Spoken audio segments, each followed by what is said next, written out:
সম্মানিত ভাই বন্ধুগণ, আজ আমরা আলোচনা করব ইনশাআল্লাহ বরকতের চাবিসমূহ বিষয়ে। বরকত শব্দের অর্থ হলো কল্যাণ বেশি হওয়া, যে কোনো কিছুতে আল্লাহর পক্ষ থেকে কল্যাণ যুক্ত হওয়া, এটা হলো বরকত। দুনিয়ার যে কোনো বস্তুতে যখন আল্লাহ সুবহানাহু ওয়া তাআলার পক্ষ থেকে কল্যাণ যুক্ত হয়, বিষয়টা যখন কল্যাণকর হয়ে যায়, উপকারী হয়ে যায়, তখন সেটা পরিমাণে অনেক অল্প হলেও আমাদের জন্য সেটা অনেক বেশি উপকার বয়ে আনে। অনেকে অনেক দীর্ঘ হায়াত পাইছেন, কিন্তু দীর্ঘ হায়াতে তেমন কিছু করার সুযোগ পান নাই, তার মানে জীবনে বরকত হয় নাই।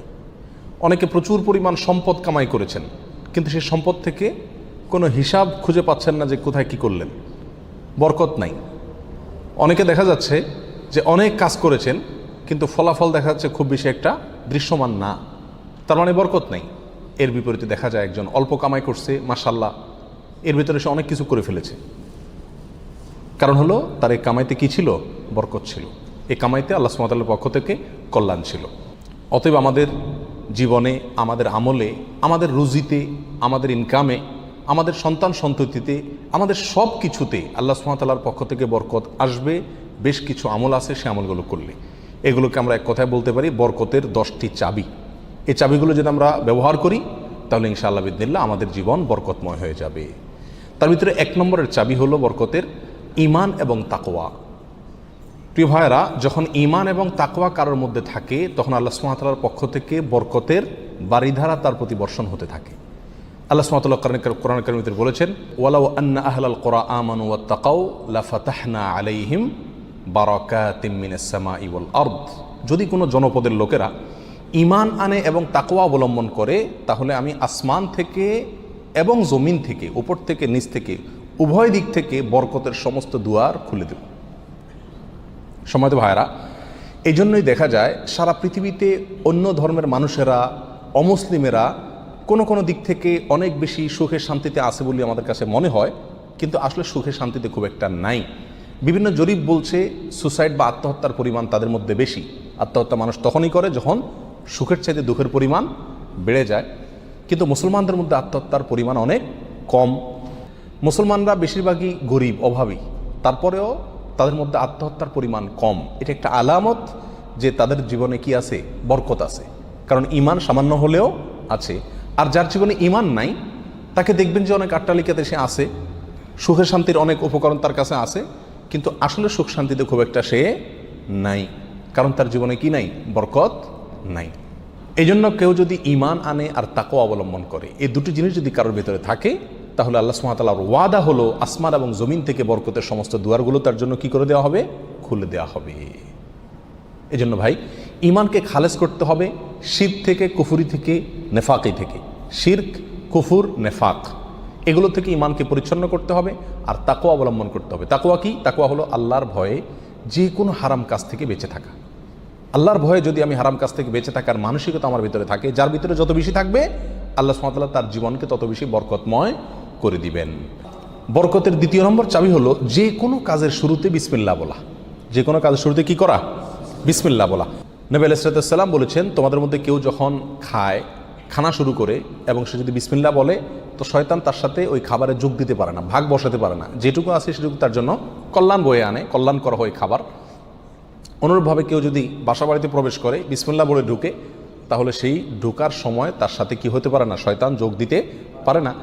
অনুরূপভাবে প্রত্যেকটা কাজে বান্দা যখন ভালো কাজে যখন বিসমিল্লাহ বলে শুরু করে, তখন শয়তান সে কাজে আর অংশগ্রহণ করতে পারে না। আর শয়তান যখন ইন্টারফেয়ার করতে পারে না, তাহলে আল্লাহ সুবহানাহু ওয়া তাআলার পক্ষ থেকে সেখানে বরকত আসা খুবই সহজ হয়ে যায়। এটাই স্বাভাবিক। অতএব বিসমিল্লাহর পরিমাণ বেশি বলা। 3 নম্বর বরকতের চাবি হলো ভাই কোরআনে কারিমের সাথে সম্পৃক্ততা বাড়ানো। যে যত বেশি কোরআনের সাথে সম্পর্ক গড়বে, তার জীবনে তত বেশি বরকত নেমে আসবে। যে ঘরে কোরআন তেলাওয়াত হবে, কোরআনের চর্চা হবে, কোরআনের শেখা হবে, কোরআন বুঝাবুঝি হবে, কোরআনের উপর আমল করার প্রবণতা থাকবে, অভ্যাস থাকবে, সেই ঘরে আল্লাহ সুবহানাহু ওয়া তাআলার বরকত তত বেশি আসবে। আল্লাহ সুবহানাহু ওয়া তাআলা কোরআনে কারিমের ভিতরে বলেছেন, ওয়াহাদা কিতাবুন আনজালনাহু মুবারাক। কোরআনে কারিমকে আল্লাহ সুবহানাহু ওয়া তাআলা কোরআনের বহু জায়গায় বলেছেন যে এটা কিতাবে মুবারাক। এই কোরআনটা হলো কি? বরকতময়। অতএব এর সাথে যে যত বেশি সম্পৃক্ত হবে, তত বেশি তার জীবন কি হবে? বরকতময় হয়ে যাবে। নবী আলাইহিস সালাম বলেছেন সহিহ মুসলিমের হাদিসে, ইন্নাল্লাহা ইয়ারফাউ বিহাযাল কিতাবি আকওয়ামা ওয়া ইয়াদাউ বিহি আখারিন। আল্লাহ তাআলা এই কিতাব দিয়ে বহু মানুষকে উপরে উঠাবেন, আবার বহু মানুষকে নিচে নামাবেন। অর্থাৎ এই কিতাব, কোরআন, এটাকে যারা ফলো করবে আল্লাহ তাআলা তাদেরকে মর্যাদা বাড়াবেন, আর যারা ফলো করবে না তাদের মর্যাদা কমাবেন। বাহ্যিকভাবে মনে হবে সুখের সাগরে ভাসছে, আসলে দুঃখের কোনো অন্ত তাদের জীবনে থাকবে না। তাহলে বরকতের 3 নম্বর চাবি হলো কি? কোরআনের সাথে সম্পর্ক বেশি বেশি করা, কোরআন তেলাওয়াত করা, কোরআন বুঝা, কোরআন অনুযায়ী আমল করার চেষ্টা করা। যত বেশি যেই করবে আল্লাহ তাআলা তার জীবনের প্রতিটা পদে পদে তত বেশি কি দিবেন? বরকত দান করবেন। বরকতের 4 নম্বর যে চাবি আছে সেটা হলো ভাই সাদাকা করা, দান করা। কি করা? দান করা, সাদাকা করা। সাদাকা এবং দান করলে বহু হাদিস থেকে বোঝা যায়, জানা যায় যে বিপদ আপদ দূর হয়ে যায়। আমাদের যে কোনো কাজ থেকে, যে কোনো অর্থকড়ি থেকে, যে কোনো উপার্জন থেকে আমাদের কল্যাণটা আসে না, এর একটা বড় কারণ হলো বিপদ এসে যায়। আমি একটা দোকানদারি শুরু করলাম, একটা বিপদ এসে গেল, তাহলে আমার সেখান থেকে কল্যাণটা আর আসলো না। তো বরকত যদি আপনি চান প্রত্যেকটা বস্তুতে, প্রত্যেকটা জিনিসে কল্যাণ আসুক, উপকার হোক জিনিসটা আপনার জন্য, ছোট চাকরি, অল্প আয়, ছোট ব্যবসা, এর ভিতরেই আল্লাহ তাআলা কল্যাণ দিয়ে দেখ। আপনি যদি চান তাহলে আপনাকে কী করতে হবে? সাদাকার অভ্যাস করতে হবে। দান করলে মুসিবত এবং বিপদ দূর হয়। তো আপনার ওই অল্প আয় থেকে যখন বিপদ দূর হয়ে যাবে বা বিপদ মুক্ত থাকবে, তখন ইনশাআল্লাহ বিদিনিল্লাহ সেটা আপনার জন্য কী হয়ে যাবে? কল্যাণকর এবং বরকতময় হয়ে যাবে। ওর ভিতরে আপনার জন্য বরকত থাকবে। অতএব সাদাকার অভ্যাস করা, সারা বছর অল্প স্বল্প হলেও, পরিমাণে খুব অল্প হোক। এক হাদিসে আসছে নবী সাল্লাল্লাহু আলাইহি ওয়াসাল্লাম বলেছেন, খেজুরের অংশ দিয়েও যদি হয় তবুও তুমি সাদাকা করে জাহান্নামের আগুন থেকে বাঁচার চেষ্টা করো। বিপদ থেকে রক্ষার জন্য আমরা সাধ্য অনুযায়ী সাদকা করব, অনেক বেশি করা কোনো জরুরি না। প্রতিদিন সাদকা করা একটা জটিল বিষয়। অনেক সময় প্রতিদিন আমি অভাবী লোক পাইও না, তাহলে একটা বাক্স রাখতে পারি বাসায়, যে প্রতিদিন আমি সেখানে 1 টাকা রাখবো, 2 টাকা রাখবো, যতটুকু সাধ্যগুলো ততটুকু রাখবো। তাহলে নিয়মিত আমি দানের সওয়াবটা পেয়ে গেলাম। এই টাকাটা অভাবী লোকের, পরে কয়দিন পর পর খুলে আমি দিয়ে দিলাম মানুষকে। তাহলে প্রতিদিন সৎকার আমলটা হয়ে গেল। এবং সৎকার নিয়মিত করলে কি হয়? বরকত প্রত্যেকটা ক্ষেত্রে নেমে আসে। নাম্বার 5, বরকতের 5 নম্বর চাবি হলো ভাই আত্মীয় স্বজনের সাথে সম্পর্ক ভালো রাখা। এটা বহুল পরীক্ষিত একটি আমল ভাই। আত্মীয় স্বজনের সাথে যে যত বেশি সম্পর্ক ভালো রাখে, মা বাপ, ভাই বোন, ফুফু, চাচা, কাছের লোকজন, রক্ত সম্পর্কীয় লোক যারা, বিশেষ করে তাদের সাথে যে যত বেশি সম্পর্ক ভালো রাখে এবং তাদের সাথে সম্পর্ককে নষ্ট করে না, তারা যদি দুর্ব্যবহার করে তো নিজের পক্ষ থেকে ভালো ব্যবহার করার চেষ্টা করে, তো এই লোকের জীবনে আল্লাহ তাআলা বরকত দান করেন। এটা পরীক্ষিত বিষয়। অতএব এই চাবিটি বরকতের, এটা খুবই গুরুত্বপূর্ণ। 5 নম্বর, অর্থাৎ আত্মীয় স্বজনের সাথে, রক্ত সম্পর্কীয় লোকদের সাথে কী করতে হবে? সম্পর্ক সবসময় বিল্ড আপ করার চেষ্টা করতে হবে, তাদের খোঁজখবর নিতে হবে, সাধ্য অনুযায়ী তাদের পাশে দাঁড়াতে হবে। যদি পাশে দাঁড়াতে নাও পারেন, অন্তত সম্পর্কটাকে কী করতে হবে? ভালো রাখার চেষ্টা করে যেতে হবে। নাম্বার 6, বরকতের 6 নম্বর চাবি হলো ভাই সকালবেলায় ভোরে ভোরে কাজে যাওয়া। নবী আলাইহিস সালাম দোয়া করেছেন, আল্লাহুম্মা বারিক লি উম্মতি ফি বুকুরিহা, আল্লাহ আমার উম্মতকে সকালবেলা আপনি বরকত দান করবেন। অন্য এক রওয়ায়াতে আসছে বুরিক আলি উম্মতি ফি বুকুরিহা, তিনি বলেছেন আমার উম্মতের জন্য সকালবেলা সময়টাতে বরকত দেওয়া হয়েছে।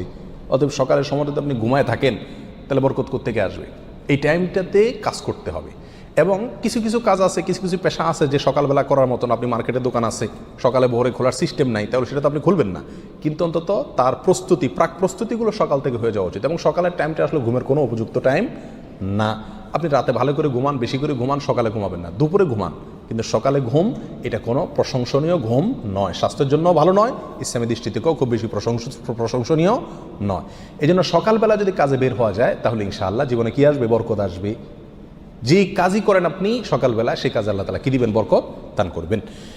নাম্বার 7, বরকতের 7 নম্বর চাবি হলো ভাই নিজে 5 ওয়াক্ত সালাত আদায় করতে হবে এবং পরিবারের লোকদেরকে সালাতের নির্দেশ করতে হবে। বহু লোক নিজে নামাজ পড়ে, কিন্তু বাচ্চা কাচ্চা, ফ্যামিলির লোকজন তারা নামাজ পড়ছে কিনা সে বিষয়ে কী করে না? খবর রাখে না। আল্লাহ সুবহানাহু ওয়া তাআলা কোরআন কারীমের ভিতরে বলেছেন, ওয়া উমুর আহলাকা বিস-সালাত, তুমি তোমার পরিবারকে নামাজের নির্দেশ করো। নিজে তো পড়তেই হবে, পরিবারকেও নির্দেশ করো। ওয়াসতাবির আলাইহা, এবং এটার উপর অটল থাকো, ধরে রাখো এটাকে। তাহলে কি হবে? লা নাসআলুকা রিজকা, আমি তোমাদের কাছ থেকে, আল্লাহ বলছেন আমি তোমাদের কাছ থেকে রিজিক চাই না। নাহনু নারযুকুকা ওয়াল আকিবাতু লিত-তাকওয়া, বরং এই কাজ করলে, আমল করলে আমি তোমাদেরকে রিজিক দিব, বরকত চলে আসবে ইনশাআল্লাহ। নামাজ নিজে পড়তে হবে এবং পরিবারকে নামাজের নির্দেশ করতে হবে। নাম্বার 8, বরকতের 8 নম্বর চাবি হলো ভাই তাওয়াক্কুল করা আল্লাহর উপরে, আল্লাহর উপরে ভরসা করা।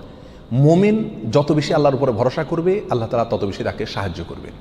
আর আল্লাহর প্রতি ভরসা যত কমে যাবে, আস্থা যত কমে যাবে, নির্ভরতা যত কমে যাবে, দুনিয়ার কোনো বস্তুর প্রতি যখন আস্থা বেশি হয়ে যাবে, আল্লাহ তাআলা তাকে ওই বস্তুর হাতেই বেইজ্জত করে ছাড়েন।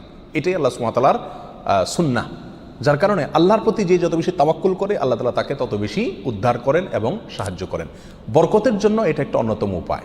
যে যত বেশি আল্লাহর উপরে ভরসা করবে, বিশেষ করে রিজিকের ব্যাপারে, তত বেশি আল্লাহ সুবহানাহু ওয়া তাআলার পক্ষ থেকে কী আসবে? বরকত আসবে। একটু কোনো কারণে আমাদের ইনকামের উপরে চাপ আসলে, প্রেশার আসলে আমরা অস্থির হয়ে যাই, হাউতাশ হয়ে যায়, নিরাশ হয়ে যায়। অনেকে তো আজেবাজে মন্তব্য করা শুরু করি, আল্লাহর উপর তাওয়াক্কুল থাকে না। তো আসবে কোত্থেকে রিজিক? রিজিক আসবে তখন যদি আল্লাহর উপরে ভরসাটা পূর্ণ মাত্রায় থাকে। নবী আলাইহিস সালাতু ওয়াস সালাম বলেছেন, লাউ তাওয়াক্কালতুম আলাল্লাহি হাক্কা তাওয়াক্কুলিহি, আল্লাহর প্রতি যেরকম ভরসা রাখা দরকার, যেরকম আস্থা রাখা দরকার, তোমরা যদি সেই মাপের আস্থা রাখতে পারো, নির্ভরতা আল্লাহর উপরে তোমরা রাখতে পারো, তাহলে কি হবে? লা রাযাকাকুম কামা ইয়ারযুকুত তাইর, আল্লাহ তাআলা পাখিকে যেভাবে রিজিক দেন তোমাদেরকে সেভাবে রিজিক দিবেন। সারপ্রাইজ রিজিক, কল্পনাও করতে পারবে না কোথায় আল্লাহ রিজিকের ব্যবস্থা করে রাখছে। এরকম বরকত জীবনে নেমে আসবে যদি কি করা হয়? আল্লাহর উপরে পরিপূর্ণ তাকওয়া, এই তাওয়াক্কুল অবলম্বন করা হয়। বরকতের জন্য 9 নম্বর আমল হলো বেশি বেশি ইস্তেগফার করা। কি করা ভাই? ইস্তেগফার করা। ইস্তেগফার, উঠতে চলতে ফিরতে সব সময় ইস্তেগফার করা। আস্তাগফিরুল্লাহ ওয়া আতুবু ইলাইহি, আস্তাগফিরুল্লাহাল্লাযী লা ইলাহা ইল্লা হুয়াল হাইয়ুল কাইয়্যুম ওয়া আতুবু ইলাইহি, অথবা সাইয়্যিদুল ইস্তেগফার পড়া। কিচ্ছু না পারেন, শুধু আস্তাগফিরুল্লাহ পড়া, আস্তাগফিরুল্লাহ আস্তাগফিরুল্লাহ আস্তাগফিরুল্লাহ ওয়া আতুবু ইলাইহি, এতটুকু পড়া। এবং যখন পড়বেন অর্থ বুঝে পড়বেন, আল্লাহর কাছে ক্ষমা চাচ্ছেন আপনি। আর ক্ষমা চাইলে ক্ষমা চাওয়ার মোড থাকে আলাদা। একটা মানুষের কাছে যখন মাপ চান আপনি, তখন মাপ চাওয়ার মোড ভিন্ন থাকে না? আস্তাগফিরুল্লাহ যখন বলবো তখন নিজের অপরাধের কথা স্মরণ করে, অথবা আমি যে বহু অপরাধ করি সেই কথাটা মনে করে আল্লাহর কাছে ক্ষমা চাইব। যত বেশি ইস্তেগফার করব তত বেশি রিজিক আসবে। সূরা নূহের ভিতরে আল্লাহ সুবহানাহু ওয়া তাআলা আল্লাহ নবী নূহ আলাইহিস সালাম সম্পর্কে বলেছেন যে নূহ আলাইহিস সালাম বলেছেন তার জাতিকে, ফাকুলতু আস্তাগফিরু রাব্বাকুম ইন্নাহু কানা গাফফারা। তিনি বলেন, আমি আমার জাতিকে বলেছিলাম তোমরা তোমাদের রবের ইস্তেগফার করো, তোমাদের রব ক্ষমাশীল। তাহলে কি হবে? ইস্তেগফার করলে 1 নম্বর হলো তিনি ক্ষমা করবেন, তারপরে ওয়ায়ুমদিদুকুম বিআমওয়ালিন ওয়া বানিন ওয়া ইয়াজআল লাকুম জান্নাতিন ওয়া ইয়াজআল লাকুম আনহারা। সম্পদ এবং সন্তান, পরিবার, এই দুইটা দিয়ে তোমাদেরকে শক্তিশালী করবেন, রিচ করে দিবেন, সমৃদ্ধ করে দিবেন। ওয়া ইয়াজআল লাকুম জান্নাতিন ওয়া ইয়াজআল লাকুম আনহারা, তোমাদের জন্য বাগবাগিচা দিবেন এবং নহর প্রশোভন দান করবেন, অর্থাৎ রুজি রুটির বরকত দান করবেন। সম্মানিত ভাই বন্ধুগণ, তাহলে ইস্তেগফার করলে রুটি রুজির বরকত হয়, সম্পদে আপনার বরকত হয়, সন্তানে বরকত হয়, পরিবারে বরকত হয়। অতএব ইস্তেগফার বেশি বেশি করতে থাকতে হবে। নবী আলাইহিস সালাম বলেছেন, মাল্লাজিম আল ইস্তেগফার, যে ব্যক্তি ইস্তেগফারকে ধরে রাখবে, সবসময় নিয়মিত ইস্তেগফার করবে, জাআলাল্লাহু মিন কুল্লি যিকিন মাখরাজা, সকল কঠিন মুহূর্ত থেকে বের হওয়ার জন্য আল্লাহ তাআলা তাকে পথ দেখাই দিবেন। ও কুল্লি হাম্মিন ও মিন কুল্লি হাম্মিন ফারাজা, সকল পেরেশানি থেকে আল্লাহ তাআলা তার জন্য প্রশস্ততার পথ দেখাই দিবেন যদি সে ইস্তেগফারকে ধরে রাখে। 1-2 বার পড়া না, নিয়মিত পড়তে থাকে, ধরে রাখে। অতএব বরকতের জন্য বেশি বেশি ইস্তেগফার করতে হবে। 10 নম্বর বরকতের চাবি হলো ভাই, পরিপূর্ণ সালামের ব্যাপক পরিমাণে প্রচলন ঘটাতে হবে, দিতে হবে। সালামের পরিপূর্ণ রূপ হলো আসসালামু আলাইকুম ওয়া রাহমাতুল্লাহি ওয়া বারাকাতুহু। এখানে আমরা সবাই জানি দোয়া করা হয়, আপনার প্রতি শান্তি বর্ষিত হোক, আল্লাহর রহমত বর্ষিত হোক এবং আল্লাহর বরকত নাজিল হোক আপনার প্রতি।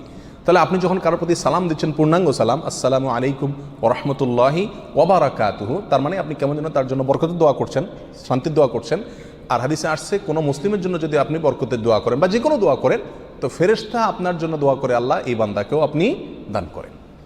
তাছাড়া যাকে সালাম দিবেন তিনিও জবাব দিবেন। আপনি যেহেতু অবারাকাতু পর্যন্ত পড়বেন, তার জন্য উচিত হবে অবারাকাতু পর্যন্ত দেওয়া। সালাম যতটুকু দেওয়া হয় পরিপূর্ণ কমপক্ষে অতটুকু দিতে হয়।